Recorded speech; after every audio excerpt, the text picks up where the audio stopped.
Welcome to R&R Showtime with Robert and Ryan. And today we'll be discussing the entire season of Moon Knight.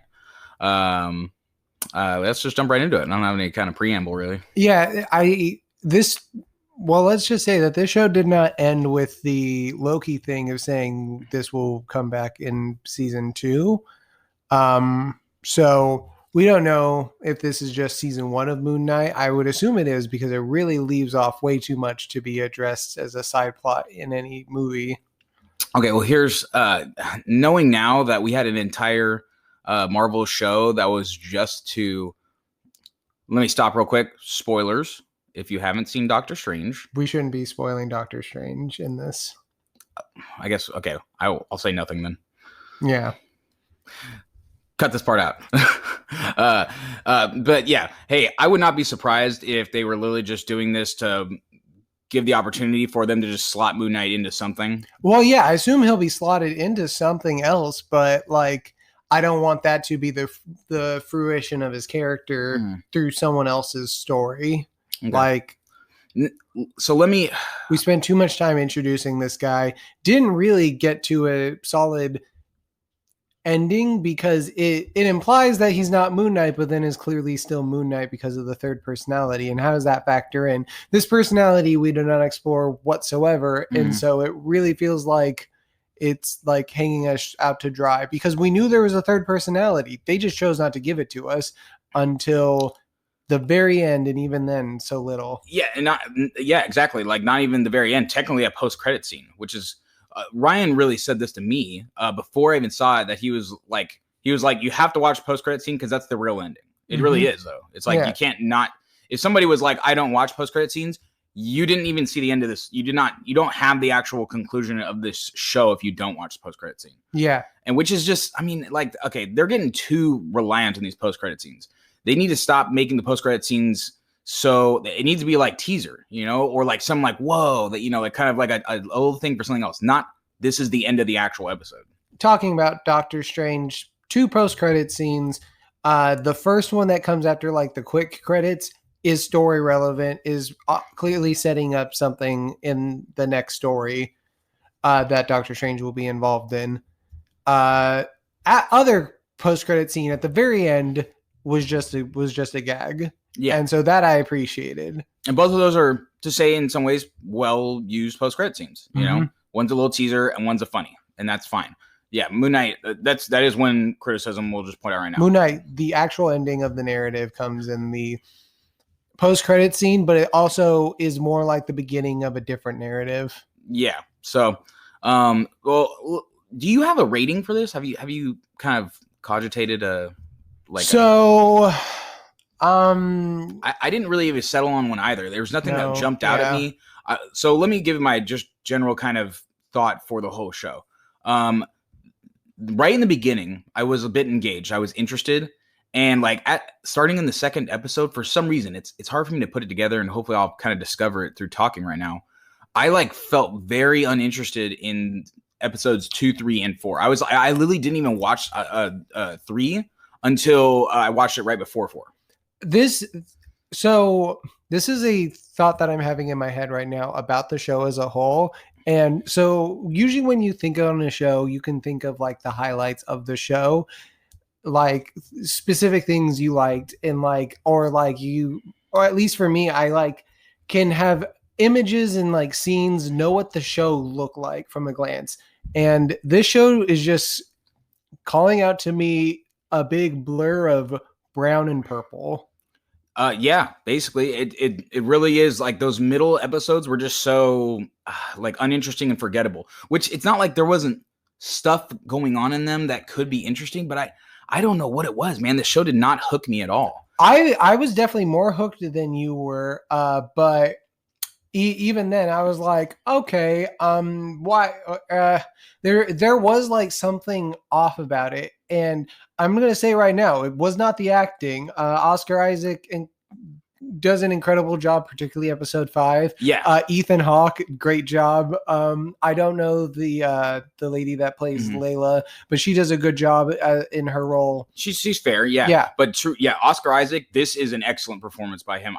That is one thing I want to say about the show. It was great, and it is nothing about him. I'm really glad that it's hard for me to imagine somebody doing better than he ddid.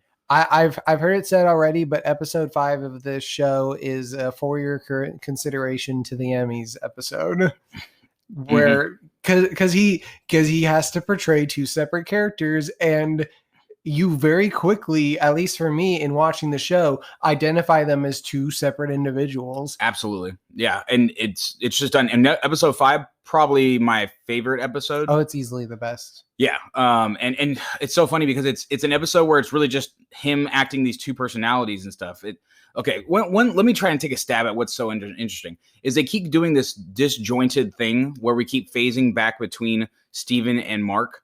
And just like, using the element of like the blacking out, right? Like, oh, he just pops into different things and stuff. That this, what is a dissociative identity disorder? It would be the accurate diagnosis for what he has. It's not said in the show, but I think that might be it. Okay, yeah, basically split personality. We would call it colloquially, I think. And there's something interesting about using that and making us like wonder what's going on. But in some ways, I think maybe it fails to really like get us to connect more or like care. Like it makes us wonder, but not in like I wonder what's going on. It's more like, okay, well, clearly you have like a split personality going on, and we just don't know what happened.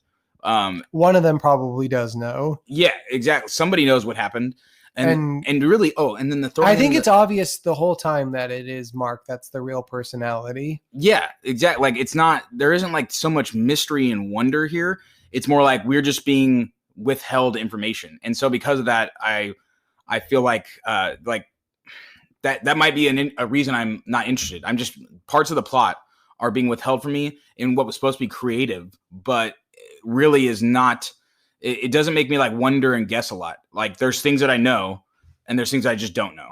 Yeah. And so if it put me in a position more to be like, wow, let's discover the mystery of what's happening, what's going on. If we just got one side, okay, here's a potential, me trying to create a solution. How might have been more interested if we only got one side for like 2 or 3 episodes and then it switched over and we went back and we're like, here's what was happening in the times when you didn't know what was happening. Oh, that'd be so cool. Yeah. Wouldn't that be cool?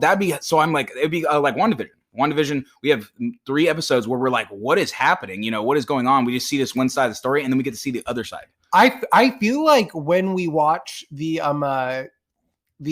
big like fight sequence / car chase sequence in Austria in the first episode, as I was watching it, I was like, are these cuts just to like save on your age rating to not show these bloody fights? And yeah, that's what that was, because they fully could have, like a couple episodes later, or like the beginning of the next episode, showed us the actual blood of those fights. But it became clear when even Mark had to black out for him to do bloody stuff. It's just a scapegoat for them to be violent without being violent. Yeah. And it's wild because they made us change our age rating in Disney Plus just to watch the show. Mm-hmm. Yeah. And it's not really that violent. Yeah. That's a great point. But I think, so I think, okay, because here, I think my point of how this could have been better is actually proved by episode 5. In episode 5, we have a mystery again. We have what is this thing that we don't know about his past, and we're slowly discovering, and we're seeing the evidence leading up to it, and we're learning more about something that's been hidden to us, right? But we didn't know this was hidden to us. It wasn't like we had all these things hinted from the very beginning. It's hinted in the beginning of the episode, right? Like they go into the room. Who's this boy, Mark? Who's this boy in the room with dead people, Mark? Right?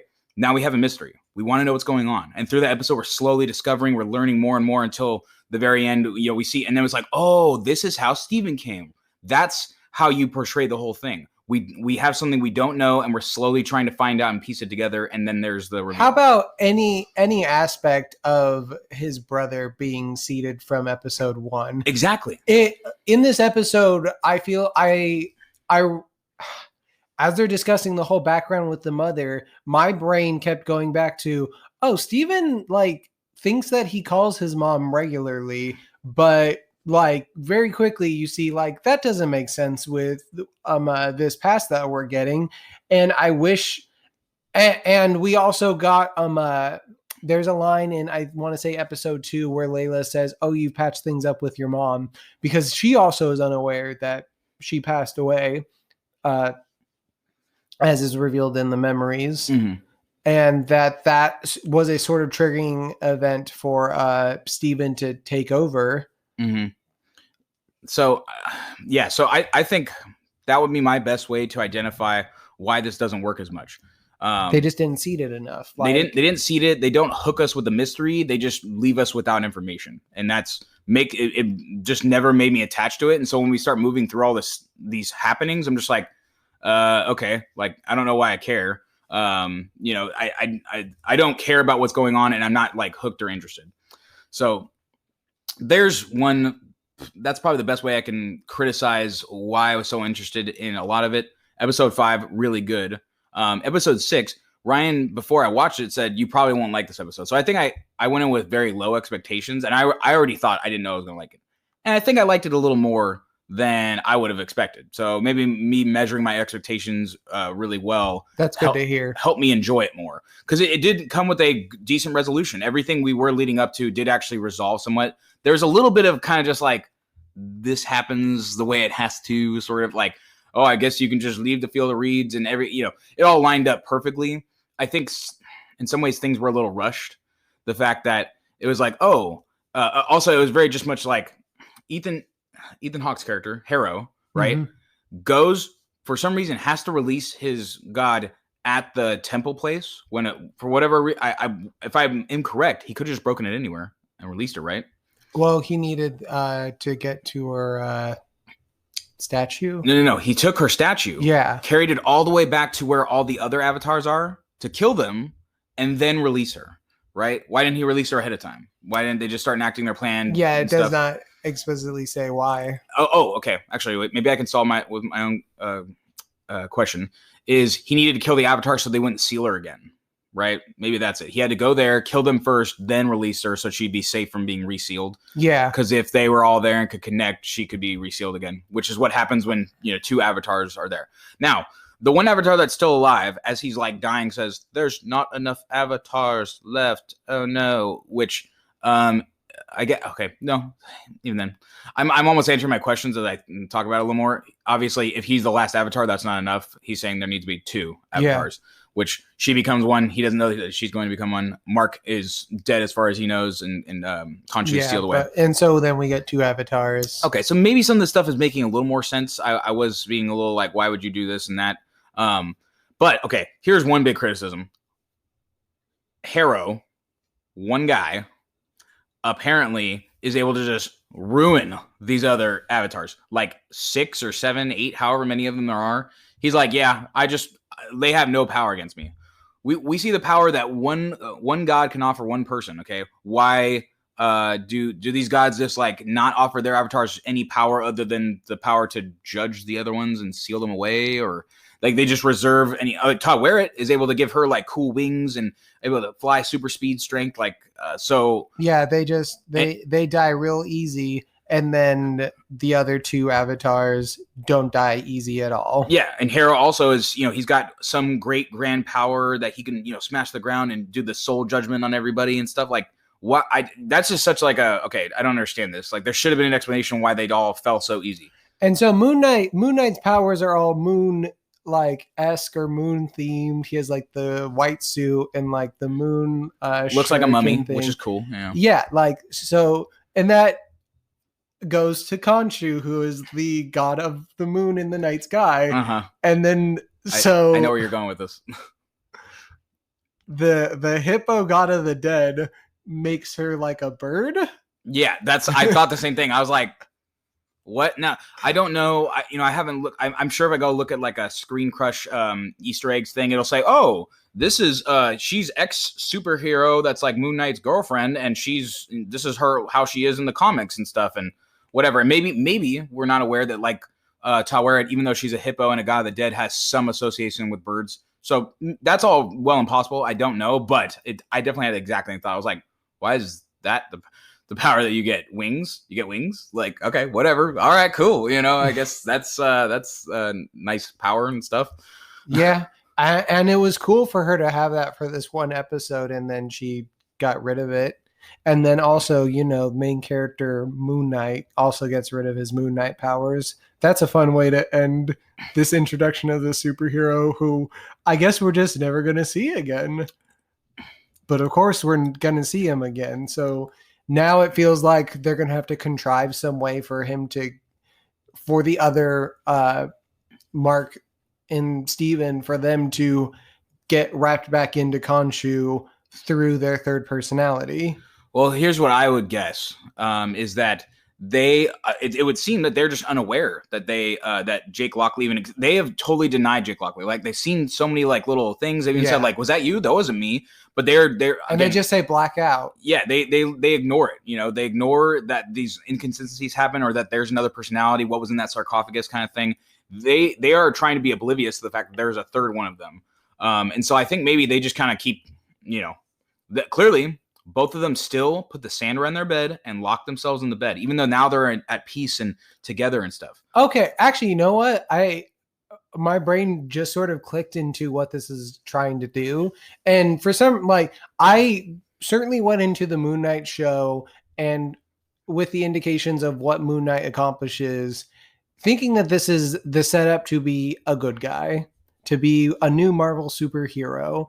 But I feel like what this is actually setting up for is for the Jake Lockley to be the supervillain to some other Marvel character, and maybe not even the main villain, maybe like the side villain, like how they put Florence Pugh's character in Hawkeye. Yeah. Just to go in, be an antagonist to the main guy, and then we get this sort of worked out that he joins the side of the good later on. Or even be like a really conflicted kind of antagonist, right? Because he obviously Moon Knight, Jake Lockley, the one that actually inhabits Moon Knight and is like a violent, so who clearly is like, I'm with Khonshu, like I'm down with this. He's fine to do that. He's the violent one that protects them, kind of thing. Where there's a conflict where maybe they're realizing like, oh my God, we're still under his influence because Jake Lockley's still under influence. That personality is still wrapped up in him, and maybe seeing how he explores like trying to reconcile Jake Lockley personality, which interestingly enough, right, that Jake Lockley is a personality clearly, but is not part of them. They are balanced when Steven and Mark are balanced, just their two hearts. So is Jake Lockley the heartless one? Ooh. The one that's like soulless, that the one that doesn't even need to be, but he is so foregone or something that he doesn't even speak English. Yeah, apparently, yeah, he speaks Spanish. And so there's some creative, interesting things here. I don't want I was so uninterested in Moon Knight and had a poor opinion in the middle episodes, but by the end, I became a little more positive about it. I did kind of like the ending. It was I liked through the show they tried to do some cool things. Man, they used the mirrors and reflections a lot. And I really liked that. I thought that was a great job for what they were doing. Again, Oscar Isaac, just to highlight every episode. Absolutely. He's great, and he does it so well. And I love in the end, there was this huge parallel to Harrow and Moon Knight fighting, and Amit and Khonshu fighting. And now, like, every time they're kind of going blow for blow. And at the end, of course, Jake Lockley's just like, oh, we're all going to lose. And it was like, I black out and everything's fine now, but still, I like these parallels. I like the way that they tried to execute that. And so there's some good stuff about this that I almost didn't think I was going to say that as I was, 3 episodes in, but getting to the end, I'm a little more satisfied with the series, but there's just some things that, I can't remember so many of the individual things. So I remember there are episodes where I was like, that's stupid. I had like this is like a dumb little thing that they did, and I don't know why this makes sense. Here's one thing that was like confusing, and we can make an assumption about it that I already did, but it's not explicitly said. Harrow in the last episode drives up to a bunch of guards. He says, blah, blah, blah, blah, judge your souls, smashes the ground, giant purple blast hits everything around him, right? Obviously, all of his followers are fine because they've been judged already. All the guards get judged. Most of them die. One of them's, a good person still. Layla is in one of those cars and did not even show her be affected by it at all. So we have to assume, right? We did not see anything or how it affected her. We just assume that I guess she just didn't die because she's a good person. My assumption was that it did not touch her because it only went like forward towards the guards. I didn't see it affect his followers. It wouldn't affect his followers because they've already been judged. Right? But I didn't see him direct it towards his followers because it didn't need to. I thought it went in a big circular blast all around him, and because their guards were all around him, they like surrounded them and stuff.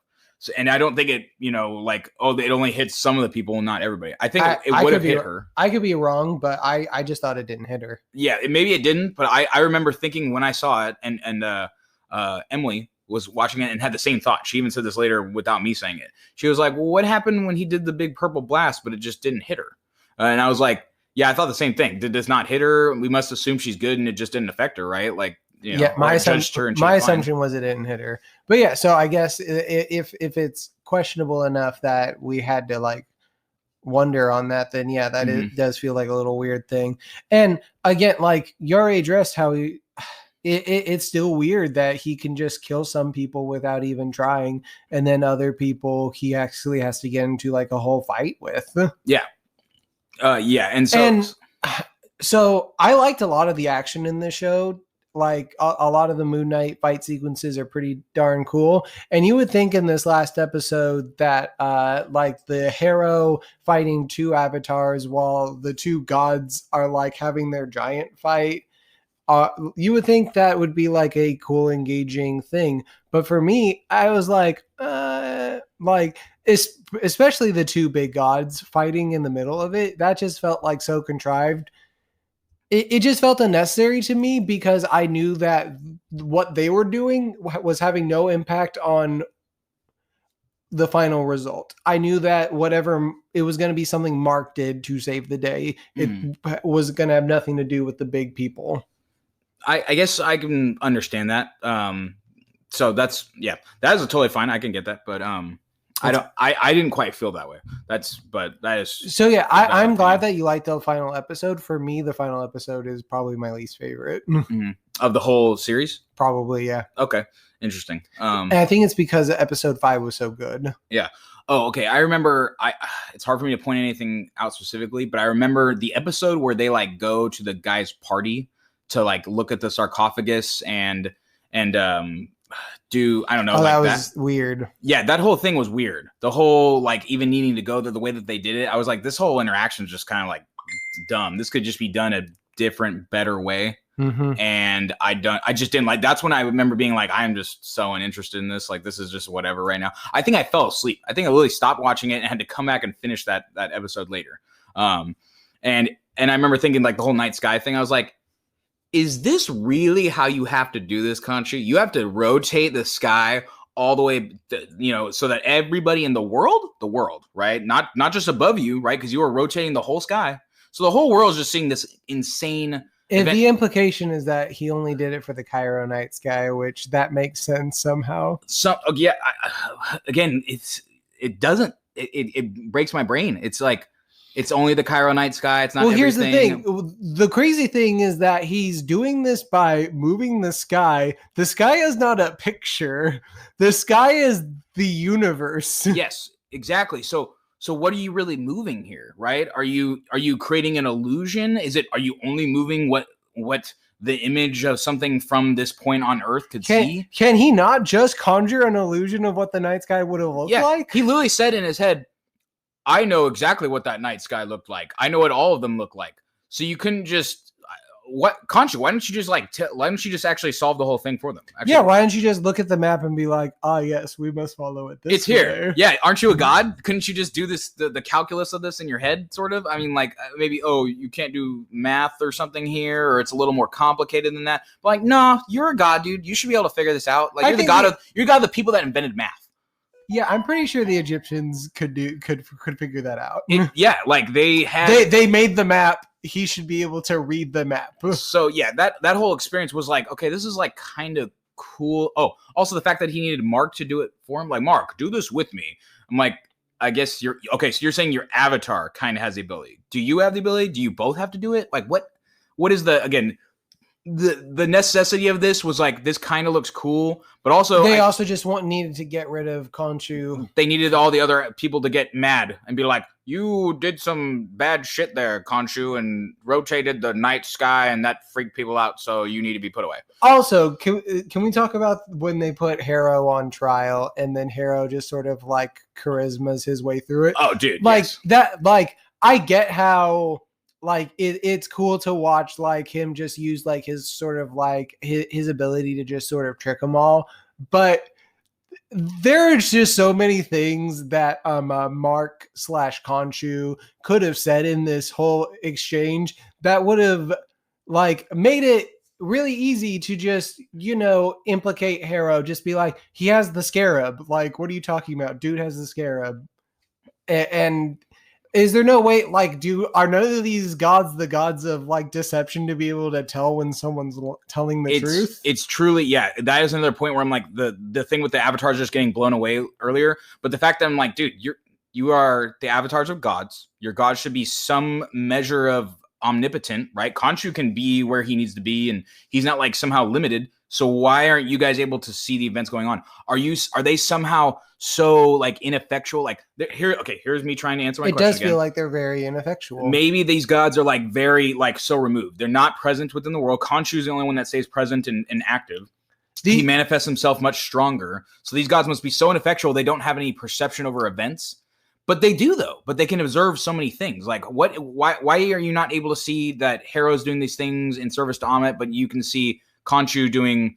I mean, obviously the night sky thing's like crazy, but it's just so like, why are the limits here, but they're not there? Why are your avatars so naive to just believe Harrow, but you like I don't? It's kind of just that's where it gets really messy, and it's just like. The Egyptian gods are just the least interesting example of Eternals that the Marvel has so far, and there have been a lot of Eternals. When you really think about it, if these Egyptian gods are basically doing the exact same thing the Eternals did, they've just kind of been around like the human world since early in its creation and stuff. And I guess the Eternals never like crossed paths with these Egyptian gods back in the day, and I wonder if they ever crossed paths with the Norse gods, who again have the same thing. At some point in human history, they just showed up and started interfering, and people told stories about it. That's the rules and logic of this universe. But hey, none of these three cross paths, and they all have wildly different powers and abilities and influence. I think yeah. And didn't you say it to me where you're like, oh, look, it's another pantheon of beings that just stood by and let Thanos snap half the world away. I did not say that, but I mean, yeah. Then I don't know if somebody said it to me or maybe I just thought of that. I don't remember where I got that thought from, but it was so apt. It's like, yep, look, there's just a bunch of more people that were apparently there watching Thanos destroy the world. I was willing to buy the Eternals having to stand by as things happen in the world, but there's no explanation given as to why these Egyptian gods are doing it. They don't even attempt to make an explanation. They just say they're doing it. Yeah. And so here's one thing that would have been way another solution, right? Another way like to overcome what we're criticizing right now is you have the Egyptian gods. In the very beginning, Stephen does something where he talks about like a myth about how the gods used to be much more within the world, but they all chose to like step away or something. And we get a confirmation that says all the Egyptian gods have little to no power now, but there is a myth that they work through the avatars that sometimes take on their aspects and they hold their power in a mortal form. Blah blah blah blah. We just need some like little blurb. Like Stephen could have been talking to the kid in the museum about that. Remember that moment? Yeah. And said like, here's a myth, right? This is just some story. And he knows that story because he is one of them, right? Like he knows that, but he doesn't know that he's Moon Knight. So it's like a play on the fact that he is that person, but also like explain to us why these gods don't have more of a role. And that creates the rules for the world, so we can all understand. Okay, now I know why the gods don't stand with the Hera very well, because they don't put as much power into their avatars. Now I understand why they didn't do anything during Thanos, because they didn't have that much power. Yeah, but then you don't get to have Steven be confused as to what an avatar is and how why he's with Kongshu. Like, they need it to be like completely out of the blue thing for him so that he can be confused about it. If it's something that he's aware of, then when the questions start to come up, he should be able to figure it out a lot sooner than he does. Well, maybe I would suggest, but you could still portray it in a way where he says it's a myth. He's like, oh yeah, but that's just a story, like he doesn't believe it, and it's a double entendre because we as the audience know, oh, but you are Moon Knight, you're one of those avatars, but he doesn't know he is. And then when it comes to the point where he can be bewildered by it, he can be like, oh my god, it's real. Like a thing that he studies and is interested in is literally like something he actually is, and he just didn't know it because he's the personality that's unaware of that.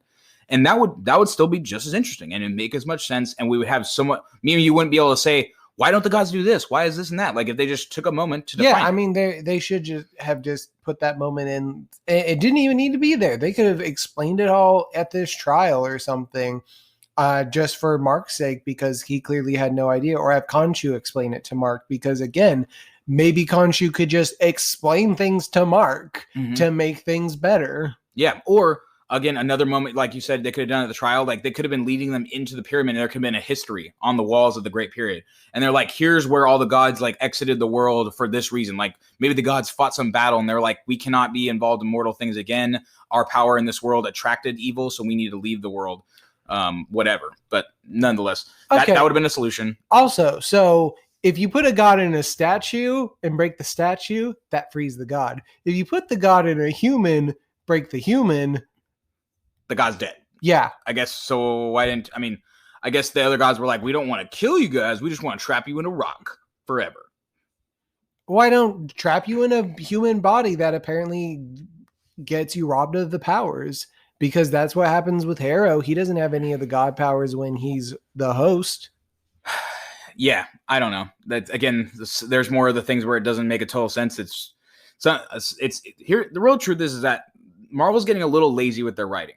Right? They're trying to make these like plots happen, but they're not like taking the time to really like make sure that things make sense. They're just like, well, it's just got to do this now, Well, so I don't want to put that on Marvel, because we can say that because Moon Knight and giving something away about the quality of Doctor Strange, we think that these are weaker Marvel shows, but we still enjoyed them. And like, these are just the most two recent. Prior to that, we had Spider-Man No Way Home and Hawkeye, which we both agreed were really quite good. Mm-hmm. And some of the Disney Plus stuff has been hit or miss, but I think as a whole, like, it's mostly been good. Like, the worst one was still watchable. Yeah. And the best one was great TV. Yeah. I think they're taking really bold choices with some of these shows. And they need to. I think they're on like a really strict schedule. They're releasing a lot of stuff. They're going hard right now. And I think they probably have tight deadlines. I'm trying to actually give them the benefit of the doubt here. They probably have really tight deadlines, and they have deadlines that had to like move around because of the pandemic. Yeah, a lot of these Marvel, Disney Plus shows were not supposed to be the leading charge into Phase 4, but that's what they became. Mm-hmm, yeah, and I think that. They have to make some of these plots happen. Like this is the direction the story needs to go. Let's make it work. And they're trying, and I think in some ways the writing, they're cutting corners a little bit. And because it's such ambitious stuff, like what they're trying to portray in this show was ambitious, right? Trying to do this like split personality thing. And they did some cool things with it. And it wasn't a total failure, but what I described earlier would have been a much better way to do it. And it would have been more interesting, more engaging. And they sort of missed doing it that way. Or again, what I said was not the end all be all way to fix the show. But these shows are too short. I think so. I think they need to give them more credit, like more episodes, time, longer. Because episodes. like what real life TV show other than like shows in England are you satisfied with a like full narrative story arc across under 8-hour-long episodes? Because these seasons are 6-hour-long episodes, usually not even an hour long. They're more like anywhere from 30 minutes to like 45, 50 minutes. And I think this show was no exception. Like they were all around 40 minutes. It's this weird thing where they give us more than a movie's worth of content, but they give us less than a TV show's worth. And unless you're really good at crafting a narrative in a short time, they set too much up like they would in a normal TV show, and they just don't have enough time to really let everything breathe and happen. Yeah, I agree. Sometimes things feel really rushed or like they just have to happen. So they just make them happen. Like that's going into the last episode of Moon Knight. I was thinking like, how are you going to resolve all of this in the last episode? Was the last episode longer than the other ones? It was the shortest episode. That is crazy because it felt like the longest episode. It felt like it was going on forever. Which is really interesting. It being not the shortest, but also having to pack in the most resolution. I would agree with that sentiment. They need to just let these shows be longer, or just stop trying to be so complex. In some ways, the ambitiousness is making some of these shows fail a little bit. And again, it's not really a total failure. By the end of Moon Knight, as we're coming to maybe the close of my thoughts on Moon Knight, it's really tough for me to put a letter on this. I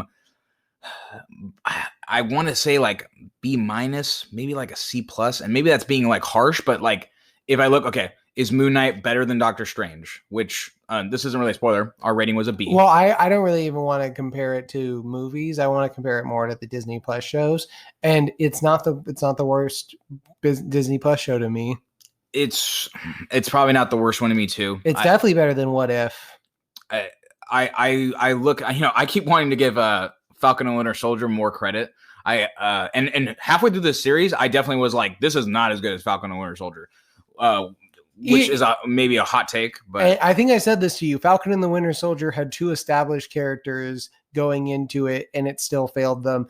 This show introduced brand new characters and it made them all engaging and interesting. Yeah. Or at the very least, Hera was an engaging bad guy. Moon Knight was an engaging main character. It's just the stuff around it. Like there's something in it not clicking, as opposed to failing 2 established, already good characters with good actors already in the universe, making that into a sort of meh show. Yeah. So I don't remember exactly what I rated Falcon and Winter Soldier, but I'll give you that. I think we were actually fairly positive. I want to say I think we both gave it like an A- or a B+.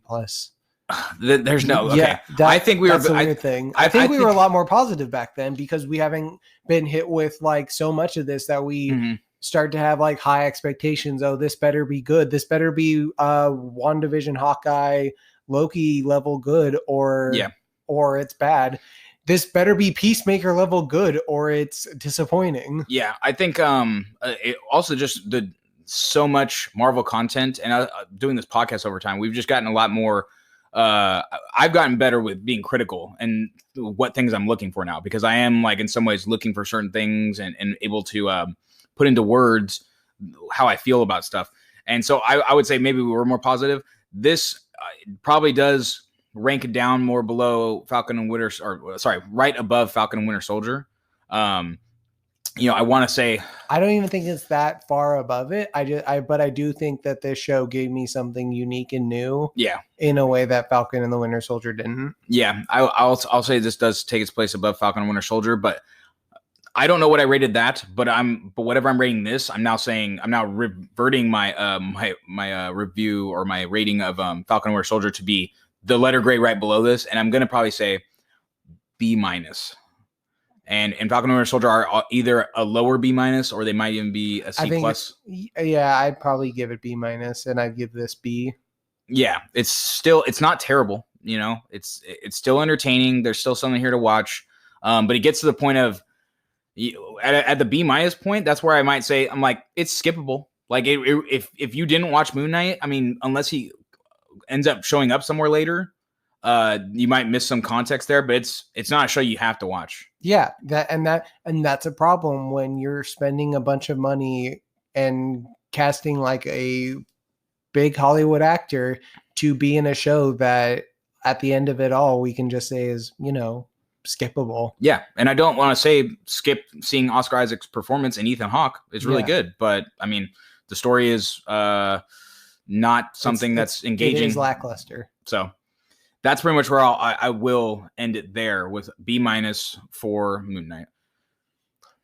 Yeah, and you know, as I was sort of getting into it, it's easy to be judgmental of the MCU in this sort of delicate era that they're in, where they kind of have to keep hitting home runs or people start to lose interest in the whole thing.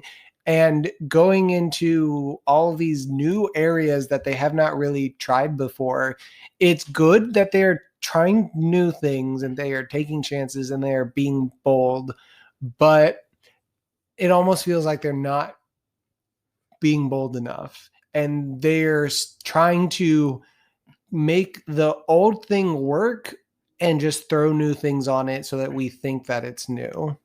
Yeah. Yeah. Also, just give it more time. I'm actually fine with like these shows being delayed. I think we've gotten so much. Last year was like the year of Marvel, and we're still getting just hammered away with Marvel shows. I'm so happy with the amount of Marvel content that I would be fine if they just kept delaying some stuff. I don't think everybody agrees with me. I think people would probably be upset if it's like, oh, we're not getting this till later and stuff. But I'm like, if a show doesn't feel finished, just delay it.